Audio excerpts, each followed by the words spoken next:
Live photos and video of the upcoming Google Pixel 9 have surfaced again, this time from a news source. Here is the Pixel 9 in pink color. The official unveiling of the Pixel 9 series is a month from now, August 13th. It's mostly clear that Google will unveil a three-pronged Pixel 9 lineup in October. Last month some hands-on images leaked showing the upcoming Google Pixel 9, Pixel 9 Pro, and Pixel 9 Pro XL, and now Google Pixel 9 and 9 Pro XL spotted for the first time on Geekbench. Its Tensor G4 processor has one 3.10 GHz prime core, three 2.6 GHz performance cores, and four 1.95 GHz efficiency cores. It also comes with 8 and 12 GB of RAM. Pixel 9 series flat back panel and screen, Pixel 9 Pro matte back and glossy frames, Pixel 9 glossy back and matte frames.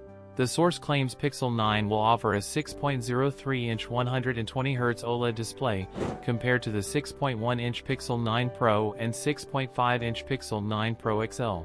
The other key difference on the vanilla Pixel 9 is the dual camera setup compared to the three shooters on both the Pixel 9 Pro and Pixel 9 Pro XL. The Pixel 9 series to be the first devices to launch with Android 15 out of the box. It seems that Google may take a new approach with the Pixel 9 series by launching three device models at once. As with the Pixel 8, the Pixel 9 series seems likely to receive 7 years of OS updates, meaning support up to 2031. Standard Pixel 9 could cost between $650 and $700. That's it for today's video. If you enjoyed it, don't forget to like, comment, and subscribe for more content. Thanks for watching, and I'll see you in the next one.